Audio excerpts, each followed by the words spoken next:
Indicative, just to provide some overall view of the situation. You can see on the left-hand side are the traditional players who started from the physical side of things. So basically you had a card, you use the card to make payments, Visa, MasterCard, they all developed 40, 50 years ago. It took them 30, 40 years to really become global, get critical mass in terms of payments.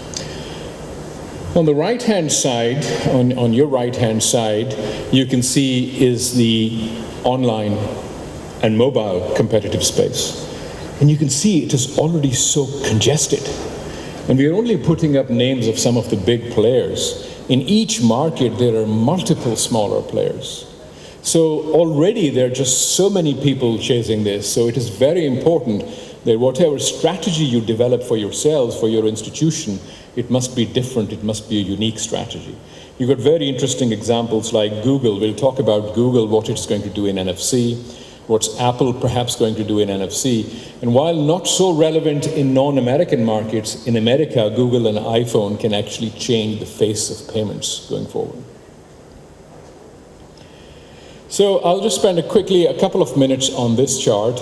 The whole purpose of this chart is to say that when we talk about mobile payments, we cannot think of just one area called mobile payments.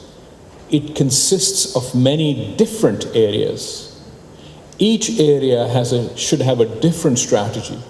Each area has different consumer drivers, different pricing structures. Each area will experience a different type of evolution compared to others. So let's not think of this as one big bucket. These are different opportunities and different services.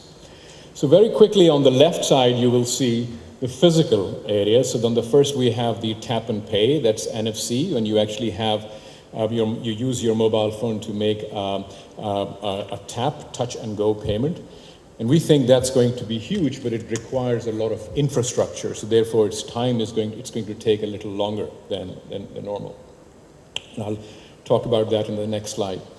Then we have mobile as a point of sale. So a lot of mobile vendors, a lot of other companies, a lot of online providers are working on developing terminals.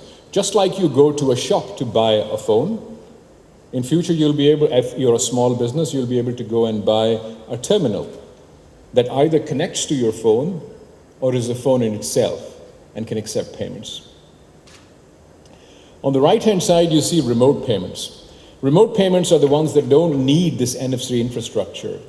You don't need to be physically present anywhere. You could be thousands of kilometers away, or you could be face-to-face. You could still make the payment. And one of my best examples of remote payments is this Canadian system called ZoomPass. In Canada, you will see that 7 mobile operators have joined hands together to develop NFC payments.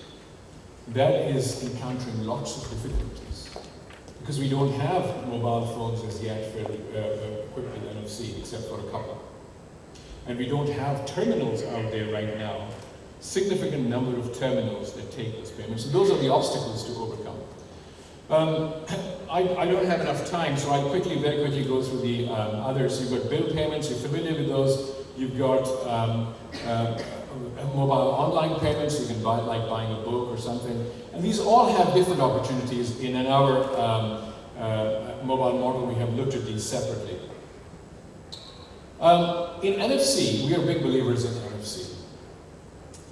We did a project with Citibank in India, along with Citibank, MasterCard, and Vodafone, that looked at NFC with 3,500 NFC-equipped Nokia phones given to Citibank credit card holders.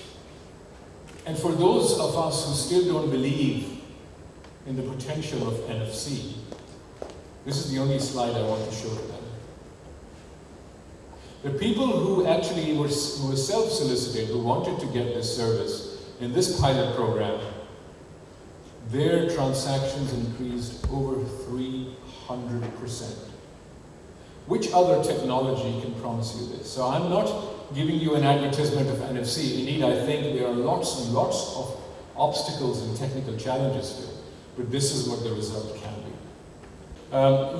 One key thing I wanted to say was that when we offer payments in NFC, we have to remember not simply only to offer payments, but offer something value added. This is something PayPal is offering. By the way, PayPal bought a non-NFC firm in the US, a Wi-Fi based firm. So they are looking at Wi-Fi based sort of payments. And they have a service in the US called PayPal Local. So you can actually